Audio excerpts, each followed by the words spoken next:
பரந்தூர் விமான நிலையம் தொடர்பாக போராட்டங்கள் நடைபெற்றாலும் அறிவிப்பு அடுத்தடுத்த கட்டத்தை நோக்கி தான் போறாங்க. இப்போ முதலீடு போயிருக்கிறவங்க கூட இந்த இன்டைரக்டா என்ன பண்றாரு, இந்த மெட்ரோக்கான நிதியை சும்மா ஒரு 2000 கோடி ரிலீஸ் பண்றாங்க. இது எப்படி சார் பாக்குறீங்க? அதாவது இது அடிப்படையில் நம்ம ஒன்று புரிஞ்சுக்கணும். நம்ம ஏற்றுக்கொண்ட பொருளாதார கொள்கை பிழையா இருக்கு. ஏன்னா அது தனியார் மய தாராளமய உலகமய பொருளாதார கொள்கையில இந்த உலகம் ஒரு சந்தை ஆயிடுச்சு. அதுல அதிக மக்கள் தொகையை கொண்ட நிறைய நுகர்வு கலாச்சாரத்தை கொண்ட நாடுகளா இருக்கிறதுல ஒரு நாடு நம்ம தெற்காசியால ஒரு பெரிய துணைக்கண்டம். இங்க பெரும் முதலாளிகளினுடைய சந்தையை அது வேட்டைக்காடாது மாறிட்டு, அதுல இந்த விண்ணூர்தி நிலையம் கட்டுறது, மெட்ரோ போடுறது, இந்த துறைமுகம் கட்டுறது, இதெல்லாம் பெரும் முதலாளிகளுக்கான வசதிக்கு தான் செய்யுது. நீங்க துறைமுகம்னா அது ஆபரேஷன் கடல் மாலை, உங்களுக்கு அதுல இருந்து பாரத் மாலான்னு ஒரு கிளை திட்டம். இந்த மாதிரி இந்த ஏர்போர்ட்ல நாங்க விலைக்கு பேசுறதுக்கு தான் வந்திருக்கோம். எதுக்கு நீங்க ஏற்கனவே இருக்கிற வானூர்தி நிலையத்துல பறக்கிறதுக்கு விண்ணூர்தி இல்லாத போது இப்படி ஒரு கேள்வியை கேட்போம். இப்ப நீங்க 5369 ஏக்கர்ல எங்களுக்கு ஒரு ஏர்போர்ட் கட்டி 20,000 கோடியில கட்டி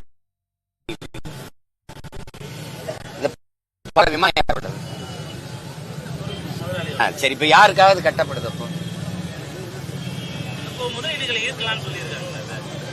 ஏதாவது அன்னைக்கு வெள்ளக்காரன் வியாபாரம் பண்ண வந்தான் ஒருத்தன், ஒரு நாடு பிரிட்டன், அவனுக்கு அடிமையா இருந்தது, அவனை எழுத்து போராடினது விடுதலை போராட்டம்னா. இப்ப ஒவ்வொரு நாட்டையும் நீயே கூட்டிட்டு நிக்கவா, என் ஊருக்கு அவன் வியாபாரம் பண்ண வந்தவன் அன்னைக்கு நீ அடிமையா வச்சிருந்தான். இன்னைக்கு ஒவ்வொரு நாடையும் ஓடியாந்து வியாபாரம் பண்ணுன்றியே. உலக நாடுகள் எல்லாம் என் நாட்டுல முதலீடு செய்யறன்னு கூப்பிடுற நீ, இந்த நாடுகள்ல நீ எந்த நாட்டுல முதலீடு செஞ்சிருக்க?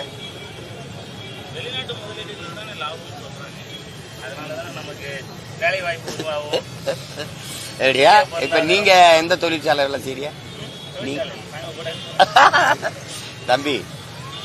இந்த நாடு இத்தனை தொழிற்சாலைகள் இதெல்லாம் சொல்றீங்கல்ல, அதனால இந்த நாடு வளர்ந்திருக்கா? இவ்வளவு இருக்க வளர்ச்சி இருக்குன்னு சொன்னீங்கன்னா எனக்கு அடுத்த வரி விதிக்கிற குடிகளுடைய வரி வருவாயை நம்பிதான் உனக்கு பொருளாதார வருவாய் பெருக்கத்துக்கே நம்பி இருக்க.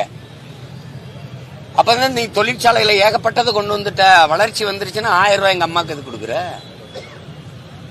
எது கொடுக்குற?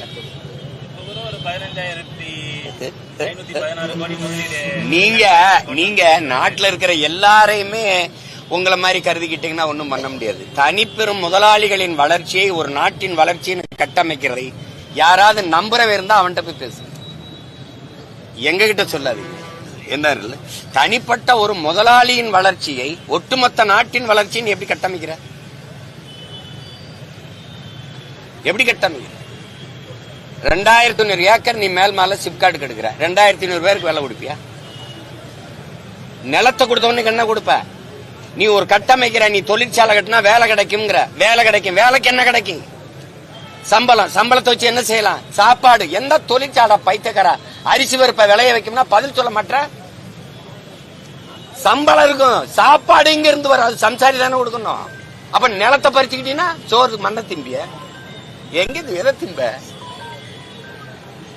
தம்பி, இது அறிவு இருக்கிறவன் சொல்லி சிந்திக்கிறது. அப்படி அறிவே இல்லாத ஒரு கூட்டத்துக்கிட்ட நாங்க சிக்கிக்கிட்டோம். அதனால நீ பேசுறதெல்லாம் நாங்க கேட்டுக்கிட்டு இருக்கோம். இந்த பரந்தூர் விமான நிலையம் வரதுனால பல கார்பரேட்டுகள் இப்ப பாத்தீங்கன்னா காஞ்சிபுரத்துல ஒரு 1000 ரூபாய் ஸ்கொயர் ஃபீட் 10,000 ரூபாய் வராது. வர்றதுன்னா அதை வச்சு வியாபாரம் நடக்குது. அது நடக்க அது இப்ப தெரிஞ்சுக்கிச்சுல உங்களுக்கு எதுக்காக இங்க விண்ணூர்தி நிலையம் வருதுன்னு, எதுக்காக வருதுன்ட்டு. நமக்கு இருக்கிறது 1301 ஏக்கர்ல மீனம்பாக்கத்துல ஏர்போர்ட். உலக நாடுகள்ல 680, 861, 877 இந்த ஏக்கர்கள்ல தான் இருக்கு உலக நாடுகள்லயே. அதுல இதை விட அதிகமான பயணிகள் பயணிச்சு போறான் வரான். உங்களுக்கு புரியுதுல? நமக்கு 428 வண்டி தான் ஏறி இறங்குது, அவனுக்கு 967 வண்டி இறங்கி ஏறுது. நம்மளை விட அவனுக்கு நம்மளோட நிலப்பரப்பு கம்மி. ஆனா நீ இது முதலாளிகளின் லாபத்தை வைக்க இப்ப சென்னை மீனம்பாக்கம் விண்ணூர்தி நிலையத்துல ஒரே ஒரு முதலாளி வண்டி தான் ஓடுது, இண்டிகோ. அவர் சொல்றதான் கட்டணம், அவர் எடுக்கிறதா நேரம். என் ஊர் மதுரைக்கு போய் இறங்க 24,000 ரூபாய் வருது. திருப்பி மதுரையிலிருந்து சென்னைக்கு வர 24,000 ரூபாய் வருது. ஒரு தடவை பயணத்திற்கு நான் 50,000 6 லட்சம் செலவு பண்றேன். எப்படி? அப்ப நீ சொந்தமா ஒரு விண்ணீர்தி கூட இல்லாத ஒரு அரசு எதுக்கு 5000 ஏக்கர்ல ஏர்போர்ட் கட்டுதுன்னா, பரந்தூர்ல ஏர்பூட்டி உளன்மை ஒழிய ஏர்போர்ட் கட்ட வேண்டியது இல்லைங்கிறது எங்க கோட்பாடு. நீ எந்த கொம்பாதி கொம்பை வந்து வேணாலும் குட்டிக்கிற நடி, நான் இருக்கிற வரை கட்ட மாட்டேன், கட்ட முடியாது. நீ சும்மா பேசிக்கலாம், நான் பாரு அதை பண்ணிடுறேன் இதை பண்ணிடுறேன்ட்டு. அது ஒரு காலம் நடந்துருச்சு. இப்ப கட்டு பார்ப்போம்.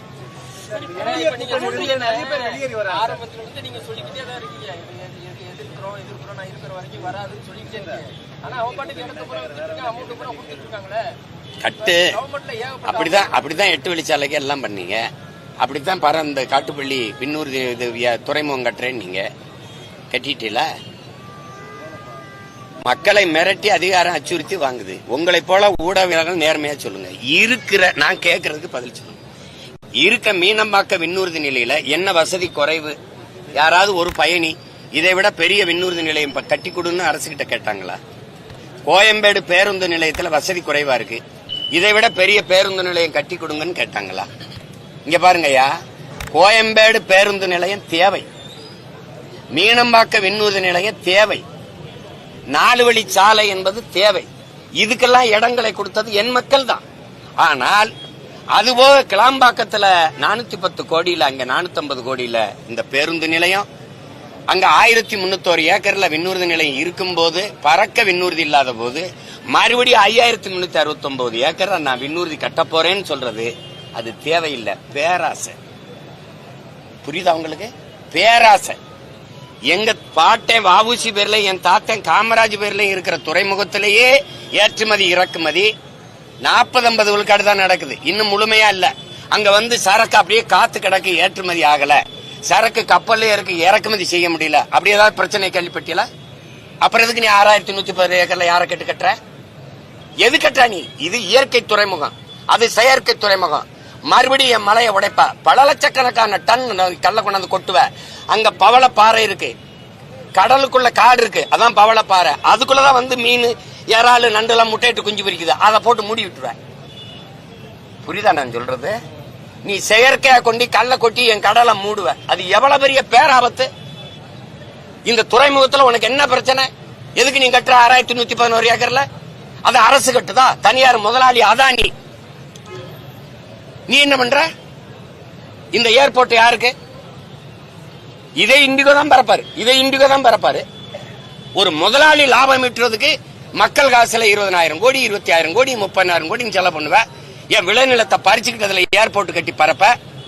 சரி, எங்க பறந்து போற சொல்லு? எந்த ஊருக்கு பறக்கிற?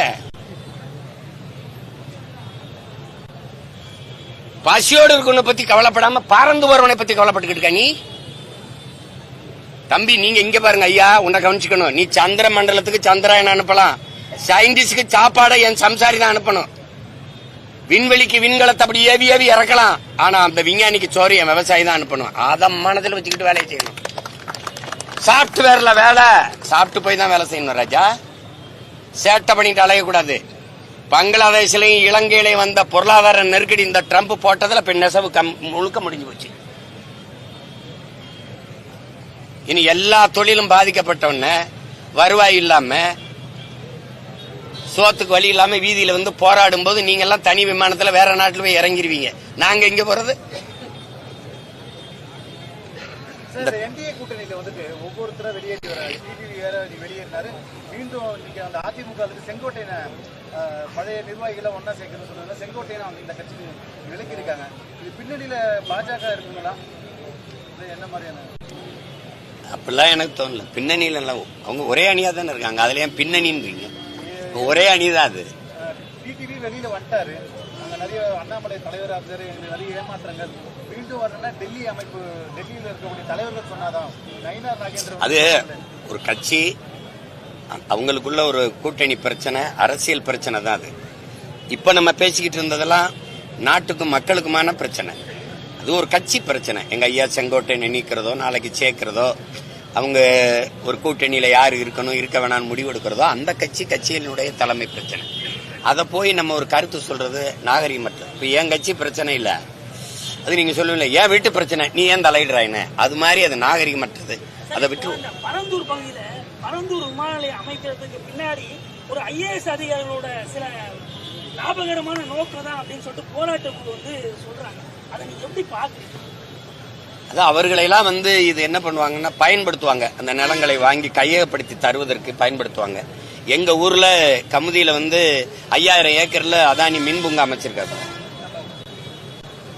அப்படின்னா 20 கிராமத்தை காலி பண்ணிருக்காங்க. இதே பரந்தூர் இங்க விண்ணூர்தி நிலையம், எங்க ஊர்ல மின் பூங்கா அதானி தான் வச்சிருக்காப்ல, இன்னும் வச்சிருக்காப்ல. எங்க ஊர்ல அதானி தான் வச்சிருக்காப்ல. நான் அதை எதிர்த்து போராட போனேன். எங்க சொந்த ஊருக்காரன்லாம் இந்த சீமாம்பேல பத்தியெல்லாம் நமக்கு வேலை கிடைக்கிறத கெடுக்கிறான்ட்டாங்க, வெளியேறிட்டேன். இப்ப வந்து போராடுறான்னு கூப்பிடுறாங்க. எப்படி? ஏன்னா எங்களுக்கு வாயில் காவல் அந்த வாட்ச்மேன் வேலை கூட எங்களுக்கு சேர்க்கலாம். எப்பா அப்படி பண்ணிட்டான்ப்பா, மாலை 6 மணி 7 மணிக்கு மேல நடமாட முடியாது. ஏன்னா அவன் அங்க தனி ஒரு தீவு வச்சுக்கிட்டாப்ல. அதேதான் சொல்றேன். அப்ப அது வந்து அந்த நிலத்தை பறிக்கிறதுக்கு எப்படி பயன்படுத்தினாங்கன்னா இதே அதிகாரங்களை தான் பயன்படுத்தினாங்க. புரியுதா? அப்ப வந்து இது என்ன சொல்றது, ஒன்னு சொல்ல தோணுது.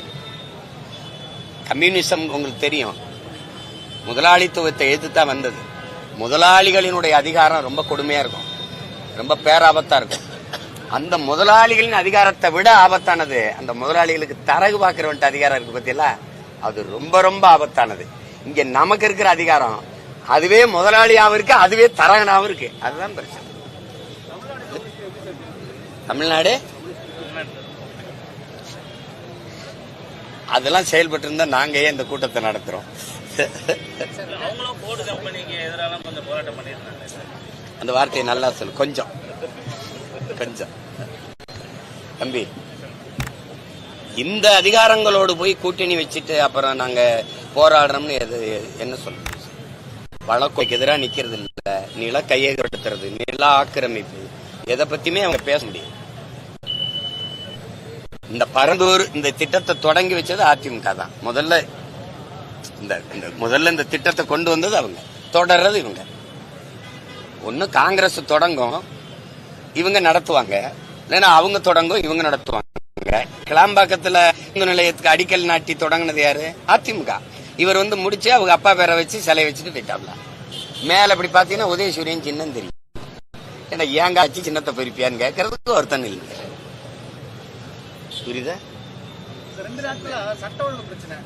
சென்னையில ஊராட்சி மன்ற தலைவர் பெண் நிர்வாகியை வந்து நகை பறிப்பில் ஈடுபட்டதாகவும், அதே போல நேற்று ஸ்டாலின் வந்து பாட்டாளி வச்சு அவங்க கொலை முயற்சி தாக்குதலும் தினந்தோறும் அந்த சட்ட ஒழுங்கு இன்னொன்னு வீட்டில காலையில் நடந்ததா?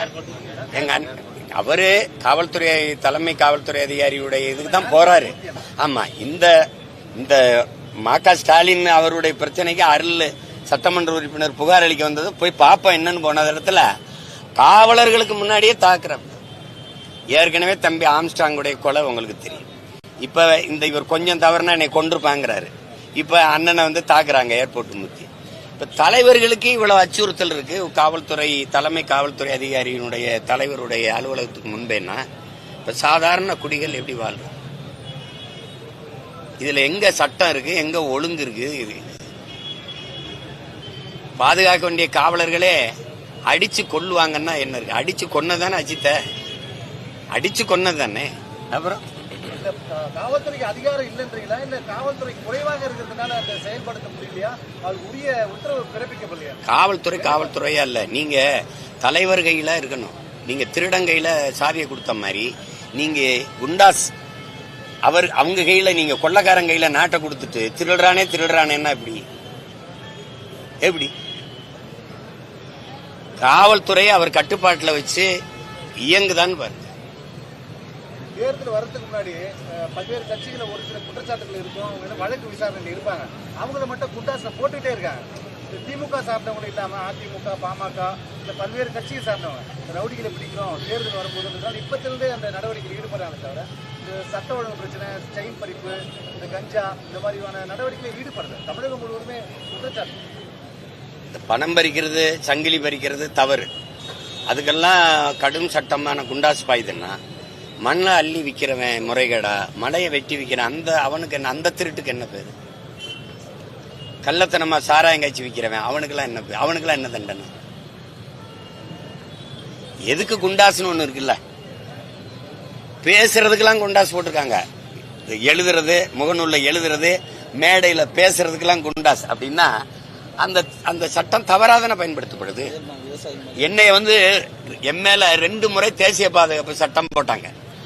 அந்த 2 முறையும் என்னை பிணையில விடும்போது நீதிபதி சொன்னது, இந்த சட்டம் அவர் மீது தவறாக பயன்படுத்தப்பட்டிருக்குன்னு தான் சொன்னாங்க.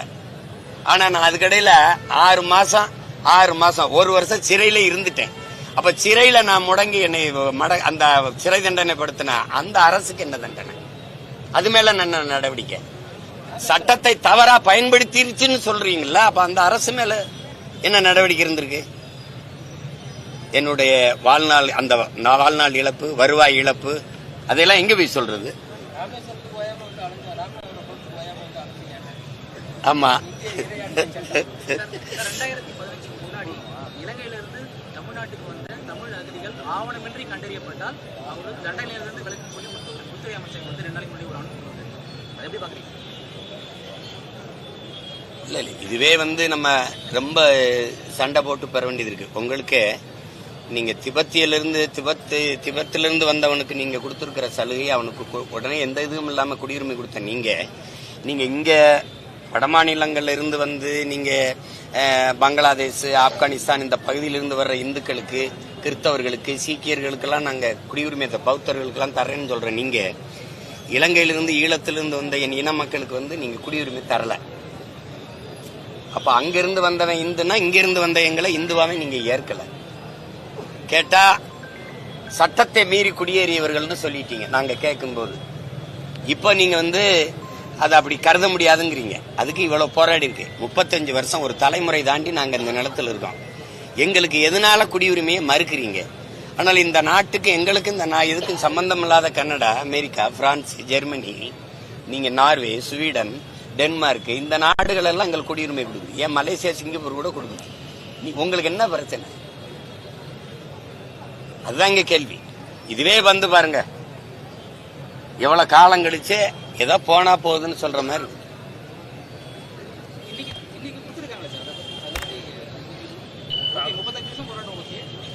பயன் என்ன இருக்கு சொல்லுங்க? குடியுரிமை இல்லாத என்ன இருக்குது? என் பிள்ளைங்க படிச்சுட்டு மருத்துவம் படிக்கிறதுக்கு சேர முடியாது. என் பிள்ளைங்க விளையாட்டுல சிறந்து விளையாண்டா கூட பங்கேற்க முடியாது. ஆனா அயர்லாந்துல என் தம்பி மகன் அந்த நாட்டுக்கு டென்னிஸ்ல விளையாட்டுல அந்த நாட்டு வீரனா விளையாட முடியும். கனடால என் பிள்ளைங்க அந்த நாட்டு ராணுவத்துல சேர முடியும். ஆனா இங்க அது இல்ல.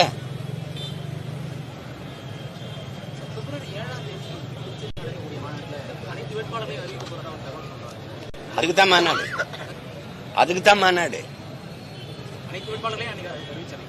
13வது திருச்சியில விஜய் பிரச்சாரத்தை தொடர்ந்தார். ஒவ்வொரு சட்டமன்றத்திலும் அவருக்கு திருச்சியில முக்கியமான பகுதியில் பேசுறதுக்கு காவல்துறை அனுமதி வழங்க மறுக்கிறாங்க. இல்ல கொடுப்பாங்க. எல்லாருக்குமே அனுமதி எடுத்தோடனே எங்களுக்கு எல்லாம் கொடுத்துட்றாங்களா என்ன? போராடி நீதிமன்றம் போய் அதெல்லாம் இருக்கிறதானே. அதெல்லாம் இருக்கிறதா? இன்னொரு 5 நிமிஷம் கூட பேசிட்டோம்னு வழக்க போட்டு வாங்கன்னு சொல்லி கூப்பிடுறதா? இதெல்லாம் இருக்கிறதா? அதெல்லாம் எதிர்கொண்டுதான் நம்ம வரணும். வழி கிடையாது. இங்க